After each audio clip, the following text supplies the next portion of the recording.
ರಾಜ್ಯ ಬಿಜೆಪಿ ಸರ್ಕಾರವು ನ್ಯಾಯಮೂರ್ತಿ ಎಜೆ ಸದಾಶಿವ ಆಯೋಗ ವರದಿಯನ್ನು ಜಾರಿ ಮಾಡದಿದ್ದರೆ ಮುಂದಿನ ಚುನಾವಣೆಯಲ್ಲಿ ಇಡೀ ಕರ್ನಾಟಕದಲ್ಲಿ ಒಂದು ಕ್ಷೇತ್ರ ಸಹ ಗೆಲ್ಲುವುದಿಲ್ಲ ಎಂದು ಮಾದಿಗ ದಂಡೋರ ಸಮಿತಿ ಎಚ್ಚರಿಕೆ ನೀಡಿದೆ. ಮಧುಗಿರಿಯಲ್ಲಿ ಸಾಮಾಜಿಕ ನ್ಯಾಯಕ್ಕಾಗಿ ಪರಿಶಿಷ್ಟ ಜಾತಿಗಳ ಒಳ ಮೀಸಲಾತಿ ಜಾರಿ ಹೋರಾಟ ಸಮಿತಿ ವತಿಯಿಂದ ಡಿಸೆಂಬರ್ 11ರಂದು ಬೆಂಗಳೂರಿನ ಫ್ರೀಡಂ ಪಾರ್ಕ್ ಬಳಿ ಬೃಹತ್ ಸಮಾವೇಶ ನಡೆಸುವುದಾಗಿ ಮಧುಗಿರಿ ಪಟ್ಟಣದ ನಿರೀಕ್ಷಣಾ ಮಂದಿರದಲ್ಲಿ ಪರಿಶಿಷ್ಟ ಜಾತಿಗಳ ಒಳ ಮೀಸಲಾತಿ ಜಾರಿ ಹೋರಾಟ ಸಮಿತಿ ವತಿಯಿಂದ ಪತ್ರಿಕಾಗೋಷ್ಠಿ ನಡೆಸಿ ಸದಾಶಿವ ಆಯೋಗವನ್ನು ಜಾರಿಗೊಳಿಸಬೇಕು. ಯಾವುದೇ ಪಕ್ಷದಲ್ಲಿ ಯಾವುದೇ ರಾಜಕೀಯ ವ್ಯಕ್ತಿಗಳು ಅಧಿಕಾರ ಸ್ವೀಕರಿಸಿದರೂ ಸದಾಶಿವ ಆಯೋಗವನ್ನು ಜಾರಿಗೊಳಿಸಲಿಲ್ಲ. ಇನ್ನೂ ಕೂಡ ಜಾರಿಗೊಳಿಸದಿದ್ದರೆ ಈಗಿರುವ ಬಿಜೆಪಿ ಸರ್ಕಾರವನ್ನು ನಿರ್ನಾಮ ಮಾಡುವುದಾಗಿ ಸಭೆಯಲ್ಲಿ ತಿಳಿಸಿದರು. ಮಾದಿಗ ದಂಡೋರ ಮಾದಿಗ ಮೀಸಲಾತಿ ಸಮಿತಿ ಜಿಲ್ಲಾಧ್ಯಕ್ಷರಾದ ಆಟೋ ಶಿವರಾಜ್ ಮಾತನಾಡಿ, ನವೆಂಬರ್ 18ರಿಂದ ರಾಜ್ಯದ ದಲಿತ ಚಳವಳಿ ಮಹಾನಾಯಕ ಪ್ರೊಫೆಸರ್ ಬಿ ಕೃಷ್ಣಪ್ಪನವರ ಸಮಾಧಿಯಿಂದ ಹೊರಡುವ ಕಾಲ್ನಡಿಗೆ ಜಾಥಾವು ಡಿಸೆಂಬರ್ 11ರಂದು ಬೆಂಗಳೂರಿನಲ್ಲಿ ಬೃಹತ್ ಸಮಾವೇಶಗೊಳ್ಳಲಿದೆ. ಆದ್ದರಿಂದ ಎಲ್ಲ ದಲಿತ ಪರ ಸಂಘಟನೆಗಳು ಈ ಕಾಲ್ನಡಿಗೆಯಲ್ಲಿ ಭಾಗವಹಿಸಿ ಯಶಸ್ವಿಗೊಳಿಸಬೇಕು. ಡಿಸೆಂಬರ್ 11ರ ಮುಂಚಿತವಾಗಿ ನ್ಯಾಯಾಧೀಶರಾದ ಎಜೆ ಸದಾಶಿವ ವರದಿಯನ್ನ ಬಿಜೆಪಿ ಸರ್ಕಾರವು ಅನುಷ್ಠಾನ ಮಾಡಬೇಕು. ಒಂದು ವೇಳೆ ಈ ಕಾಲ್ನಡಿಗೆ ಜಾಥಾವು ಬೆಂಗಳೂರು ತಲುಪುವುದಕ್ಕೂ ಮುಂಚಿತವಾಗಿಯೇ ಬಿಜೆಪಿ ಸರ್ಕಾರ ಅನುಷ್ಠಾನ ಮಾಡದಿದ್ದರೆ ಯಾವ ರೀತಿ ಕಾಂಗ್ರೆಸ್ ಜೆಡಿಎಸ್ ಪಕ್ಷವನ್ನ ನಿರ್ನಾಮ ಮಾಡಿದ್ದೇವೆ ಅದೇ ರೀತಿಯಲ್ಲಿ ಬಿಜೆಪಿ ಪಕ್ಷವನ್ನು ಸಹ ನಿರ್ನಾಮ ಮಾಡುವುದಾಗಿ ಎಚ್ಚರಿಕೆಯ ಸಂದೇಶ ನೀಡಿದರು. ಮಾದಿಗ ದಂಡೋರ ಸಮಿತಿಯ ರಾಜ್ಯ ಮಹಿಳಾ ಅಧ್ಯಕ್ಷರಾದ ಲಕ್ಷ್ಮೀ ದೇವಮ್ಮ ಮಾತನಾಡಿ, ಕಳೆದ 25 ವರ್ಷಗಳಿಂದ ಮಾದಿಗ ದಂಡೋರ ಸಮಿತಿಯಿಂದ ಹೋರಾಟ ಮಾಡುತ್ತಿದ್ದೇವೆ. ಆದರೂ ಸಹ ಈ ಸರ್ಕಾರ ನಮ್ಮ ಹೋರಾಟಕ್ಕೆ ಮಲತಾಯಿ ಧೋರಣೆ ತೋರ್ತಾ ಇದೆ ಹೊರತು ಕೃತಜ್ಞತೆ ತೋರಿಸುತ್ತಿಲ್ಲ. ಸರ್ಕಾರದ ನಡೆಯಿಂದ ಬೇಸತ್ತು ನಾವು ಈ ಕಾಲ್ನಡಿಗೆ ಜಾಥಾ ನಡೆಸುತ್ತಿದ್ದೇವೆ. ಡಿಎಸ್ಎಸ್ ರಾಜ್ಯ ಸಂಚಾಲಕರಾದ ಭರತ್ ಕುಮಾರ್ ಬೆಲ್ಲದ ಮಡುಗು ಮಾತನಾಡಿ, ಈಗಲಾದರೂ ಬಿಜೆಪಿ ಸರ್ಕಾರವು ಎಚ್ಚೆತ್ತುಕೊಂಡು ಒಳ ಮೀಸಲಾತಿ ಜಾರಿ ಮಾಡದಿದ್ದರೆ ನಿಮ್ಮ ಪಕ್ಷದ ನಿರ್ನಾಮ ಕಾಲ ಬಲು ದೂರವಿಲ್ಲ. ಇಡೀ ಕರ್ನಾಟಕದಲ್ಲಿ ಮುಂದೆ ಎಲ್ಲೂ ಒಂದು ಸ್ಥಾನ ಕೂಡ ಗೆಲ್ಲುವುದಕ್ಕೆ ಬಿಡಲ್ಲ ನಮ್ಮ ಮಾದಿಗ ಜನಾಂಗ ಎಂದು ಮಾಧ್ಯಮದ ಮೂಲಕ ಎಚ್ಚರಿಕೆ ನೀಡಿದರು. ಈ ಸಂದರ್ಭದಲ್ಲಿ ಗುಬ್ಬಿ ವಿಜಯಮ್ಮ ಜಿಲ್ಲಾ ಮಹಿಳಾ ಅಧ್ಯಕ್ಷರು, ಕವನದಾಳ ಶಿವಣ್ಣ ಗೌರವಾಧ್ಯಕ್ಷರು, ತಿಪ್ಪಾಪುರ ಮೈಲಾರಪ್ಪ, ಗಂಗರಾಜು ತುಂಗೋಟಿ, ತಾಡಿ ನಾಗರಾಜು, ಹರಿಗಣೇಶ್, ಶಿವಣ್ಣ ಕಾಟಗೊಂಟನಹಳ್ಳಿ, ಟಿಎಲ್ ಶಿವರೂರು ತೆರೆಯೂರು ಹಾಗೂ ಸಂಘದ ಎಲ್ಲ ಪದಾಧಿಕಾರಿಗಳು ಇದ್ದರು. ವರದಿ ಅಭಿದ್ ಮಧುಗಿರಿ. ನಾವು ಕಳೆದ 25 ವರ್ಷದಿಂದ ಹೋರಾಟ ಮಾಡ್ತಾ ಇದ್ದೀವಿ. ಮಾದಿಗ ದಂಡೋರ ಮಾದಿಗ ಮೀಸಲಾತಿ ಸಮಿತಿಯಿಂದ ನಾನು ರಾಜ್ಯ ಮಹಿಳಾ ಅಧ್ಯಕ್ಷರಾಗಿ ಈ ಸಮಿತಿಯಲ್ಲಿ ನಾನು ಹೋರಾಟ ಮಾಡ್ತಾ ಇದ್ದೀನಿ. ಈಗಾಗಲೇ ನಾವು ಕಳೆದ 25 ವರ್ಷಗಳಿಂದಲೂ ಕೂಡ ಹೋರಾಟ ಮಾಡ್ತಾ ಇದ್ದೀವಿ. ರೈಲ್ ತಡೆ, ರಸ್ತೆ ತಡೆ, ಸೋನಿಯಾ ಗಾಂಧಿ ಗೆರವು, ವಿಧಾನಸೌಧ ಕರಪತ್ರ, ಹಲವಾರು ಕಾರ್ಯಕ್ರಮಗಳು ನಾವು ತುಮಕೂರಲ್ಲಿ ಎಲ್ಲ ಕೇಸ್ಗಳು ಹಾಕಿಸ್ಕೊಂಡು ಎಲ್ಲ ಹೋರಾಟ ನಾವು ಮಾಡ್ತಾ ಇದ್ದೀವಿ. ಇಲ್ಲಿ ಹೋರಾಟ ಮಾಡ್ತಾ ಇದ್ರೆ ಈ ಸರ್ಕಾರಕ್ಕೆ ನಮ್ಮ ಹೋರಾಟದ ಮೇಲೆ ಮಲತಾಯಿ ಧೋರಣೆ ತೋರಿಸ್ತಾವ್ರೆ ಹೊರತು ಕೃತಜ್ಞತೆ ತೋರಿಸ್ತಾ ಇಲ್ಲ ಈ ಸರ್ಕಾರ. ನಮ್ಗೆ ಈ ಮಲತಾಯಿ ಧೋರಣೆ ತೋರ್ಸೋದು ಬಿಟ್ಟು ಈ ಏನು ಇವತ್ತು ನಾವ್ ಇವತ್ತು 11ನೇ ತಾರೀಕು ಕಾರ್ಯಕ್ರಮ ಮಾಡ್ತಾ ಇದ್ವಿ, ಮತ್ತೆ ಪಾದಯಾತ್ರೆ ಮಾಡ್ತಾ ಇದ್ವಿ. ಈ ಪಾದಯಾತ್ರೆ ಒಳಗೆ ನಾವು ಏನು ಪ್ರೊಫೆಸರ್ ಬಿ ಕೃಷ್ಣಪ್ಪ ಪಾದ ಸಮಾಧಿಯಿಂದ ನಾವು ಪಾದಯಾತ್ರೆ ಮಾಡ್ತಾ ಇದೀವಿ. ಫ್ರೀಡಂ ಪಾರ್ಕ್ ವರ್ಗು ನಾವು ಪಾದಯಾತ್ರೆ ಮಾಡ್ತಾ ಇದೀವಿ. ಎಲ್ಲ ಒಕ್ಕೂಟ ಸಮುದಾಯ ಸೇರ್ಕೊಂಡು ಮಾಡ್ತಾ ಇದೀವಿ. ಈ ಒಕ್ಕೂಟ ಸಮುದಾಯದಲ್ಲಿ ನಾವು ಹೋರಾಟ ಮಾಡ್ತಾ ಇದೀವಿ ಅಂತಂದ್ರೆ ಈ ನಮ್ಮ ಕಳೆದ ತುಮಕೂರಲ್ಲಿ ನಾವು ಬಂದಾಗ ನಮ್ಮ ಮಿನಿಸ್ಟ್ರಿ ಇವಾಗ ಬಂದಿದ್ರಲ್ಲ, ಇವಾಗ ಅವ್ರಿಗೆ ನಾವು ಮನವಿ ಕೊಟ್ಟಿದ್ದೀವಿ ಏನಂತ, ನಾವು ಒಳ ಮೀಸಲಾತಿ ವರ್ಗೀಕರಣ ಮಾಡಿ ಅಂತ.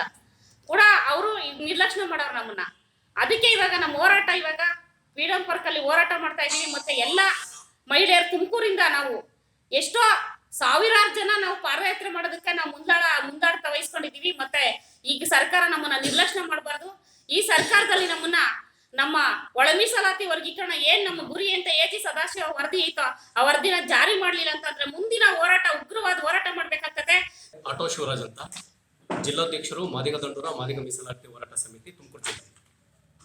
ಏನು ಸಾಮಾಜಿಕ ನ್ಯಾಯಕ್ಕಾಗಿ ಪರಿಶಿಷ್ಟ ಜಾತಿಗಳ ಒಳ ಮೀಸಲಾತಿ ಜಾರಿ ಹೋರಾಟ ಸಮಿತಿ ವತಿಯಿಂದ ದಿನಾಂಕ 18/11/2022ರಂದು ಹರಿಹರದ ದಲಿತ ಸಂಘರ್ಷ ಸಮಿತಿಯ ಈ ಸಮುದಾಯದ ಮಹಾಪಿತಾಮಹ ಬಿ ಕೃಷ್ಣಪ್ಪರವರ ಸ್ಮಾರಕದಿಂದ ಪಾದಯಾತ್ರೆಯನ್ನು ಸ್ಟಾರ್ಟ್ ಮಾಡ್ತೀವಿ.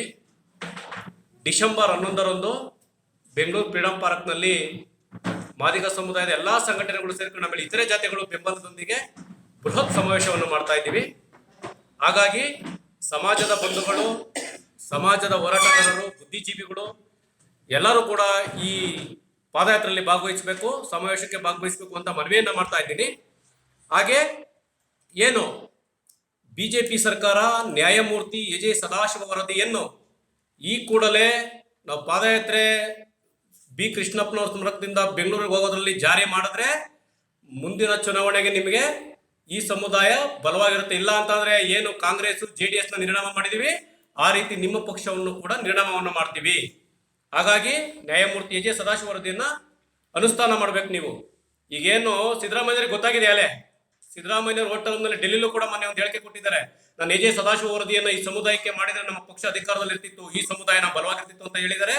ಹಾಗಾಗಿ ನೀವು ಕೂಡ ಈ ಸಮುದಾಯವನ್ನ ಕಡೆಗಣಿಸಿದ್ರೆ ನೀವು ಕೂಡ ಮುಂದಿನ ಚುನಾವಣೆಯಲ್ಲಿ ನಿರ್ಣಯ ಆಗ್ತೀರಾ ಅಂತ ಹೇಳಿ ಈ ಸಂದರ್ಭದಲ್ಲಿ ನಾವು ನಿಮ್ಮ ಸರ್ಕಾರಕ್ಕೆ, ಬಿಜೆಪಿ ಸರ್ಕಾರಕ್ಕೆ ಎಚ್ಚರಿಕೆಯನ್ನು ಕೊಡ್ತಾ ಇದ್ದೀವಿ. ನಾನು ವೆಂಕಟಗಿರಿ ಬಣದ ಡಾಕ್ಟರ್ ಕರ್ನಾಟಕ ದಲಿತ ಸಂಘ ಸಮಿತಿಯಲ್ಲಿ ನಾನೊಬ್ಬ ರಾಜ್ಯ ಸಂಘಟನಾ ಚಾಲಕನಾಗಿದ್ದೀನಿ. ಏನಿವತ್ತು ಸಾಮಾಜಿಕ ನ್ಯಾಯಕ್ಕಾಗಿ ಒಳ ಮೀಸಲಾತಿ ಜಾರಿ ಮಾಡಬೇಕು ಅಂತಕ್ಕಂಥ ಒಂದು ಉದ್ದೇಶವನ್ನು ಇಟ್ಕೊಂಡು ನಮ್ಮ ಸಹೋದರರು ಪ್ರೊಫೆಸರ್ ಬಿ ಕೃಷ್ಣಪ್ಪನವರ ಚೈತ್ಯ ಭೂಮಿಯಿಂದ ಬೆಂಗಳೂರುವರೆಗೆ ಪಾದಯಾತ್ರೆ ಮಾಡ್ತಾ ಇದ್ದಾರೆ. ಇದು ತುಂಬ ಸತ್ಯವಾದದ್ದು, ಅರ್ಥಗರ್ಭಿತವಾದದ್ದು. ಸುಮಾರು ವರ್ಷಗಳಿಂದ ಎಲ್ಲ ಮಾನದಂಡಗಳನ್ನ ಇಟ್ಕೊಂಡು ಹೋರಾಟ ಮಾಡ್ತಾ ಬಂದಿದ್ದಾರೆ. ಗೆರವ್ ಮಾಡಿದ್ದಾರೆ, ರಸ್ತೆ ತಡೆ ಮಾಡಿದ್ದಾರೆ, ರೈಲು ತಡೆ ಮಾಡಿದ್ದಾರೆ, ಸೋನಿಯಾ ಗಾಂಧಿ ಅವ್ರಿಗೆ ಟಿಕೆಟಿಂಗ್ ಮಾಡಿದ್ದಾರೆ, ವಿಧಾನಸೌಧವನ್ನು ಮುತ್ತಿಗೆ ಮಾಡೋಂಥ ಕಾರ್ಯಕ್ರಮ ಮಾಡಿದ್ದಾರೆ. ಆದರೂ ಕೂಡ ಹಿಂದೆ ನಮ್ಮನ್ನು ಆಳುವಂಥ ಸರ್ಕಾರಗಳು ಕಣ್ಣು ಮುಚ್ಕೊಂಡಿದ್ದಾರೆ. ಬರೀ ನಮಗೆ ತಲೆ ಒರೆಸುವಂಥ ಕೆಲಸವನ್ನು ಮಾಡಿ ಒಳ ಮೀಸಲಾತಿಯನ್ನು ಜಾರಿ ಮಾಡಿಲ್ಲ. ಆ ಕಾರಣಕ್ಕೆ ಈಗಾಗಲೇ ತಮ್ಮ ಅಧಿಕಾರವನ್ನು ಕಳ್ಕೊಂಡಿದ್ದಾರೆ. ಇವತ್ತು ವಿರೋಧ ಪಕ್ಷದಲ್ಲಿದ್ದಾರೆ. ಇವತ್ತು ಏನು BJP ಅವರು ಅಧಿಕಾರದಲ್ಲಿದ್ದಾರೆ, ಈ ರಾಜ್ಯದಲ್ಲಿ ಆಳ್ತಾ ಇದ್ದಾರೆ ಅನ್ನೋ ಕಾರಣ ಈ ಮಾದಿಗ ಸಮುದಾಯದ ಓಟನ್ನು ಅವರು ಮಾಡೋಂಥ ಒಳ್ಳೆ ಕೆಲಸಕ್ಕಂತ ಓಟ್ ಹಾಕಿಲ್ಲ. ಕಾಂಗ್ರೆಸ್ ಅವ್ರು ಮಾಡೋಂಥ ಮೋಸಕ್ಕೆ ಮಾದಿಗರು ರೊಚ್ಚಿಗೆದ್ದು BJP ಅವರು ಓಟ್ ಹಾಕಿದ್ದಾರೆ. ನೀವು ಅಧಿಕಾರಕ್ಕೆ ಬಂದಿದ್ದೀರಾ, ನೀವು ಕೂಡ ಶಿರಾ ಬೈರಸನಲ್ಲಿ ಮಾತಾಡಿದ್ದೀರಾ. ನಾವು ಇದನ್ನ ಗೆಲ್ಸ್ಕೊಟ್ರೆ ನಿಮ್ಗೆ ಒಳ ಮೀಸಲಾತಿ ಜಾರಿ ಮಾಡಿದೆ ಅಂತ ಹೇಳಿದ್ದೀರಾ. ನೀವು ಕೂಡ ಮಾತು ತಪ್ಪಿದ್ದೀರಾ. ಈಗಲಾದ್ರೂ ಎಚ್ಚೆತ್ಕೊಂಡು ಈ ಕೂಡಲೇ ಎ.ಜೆ. ಸದಾಶಿವ ಆಯೋಗವನ್ನು ನೀವು ಜಾರಿ ಮಾಡಿಲ್ಲ ಅಂದರೆ ಮುಂಬರುವಂಥ ಚುನಾವಣೆಗಳಲ್ಲಿ ಇಡೀ ಕರ್ನಾಟಕದಲ್ಲಿ ಎಲ್ಲೂ ಕೂಡ ಒಂದೇ ಒಂದು ಸೀಟು BJP ಬರದಂಗೆ ತಡೆಯೋ ಶಕ್ತಿ ಈ ಮಾದಿಗ ಜನ ಇದೆ ಅಂತ ನಾನು ಇವತ್ತು ಈ ಮೂಲಕ ನಿಮಗೆ ಎಚ್ಚರಿಕೆಯನ್ನು ಕೊಡ್ತಾ ಇದ್ದೀನಿ.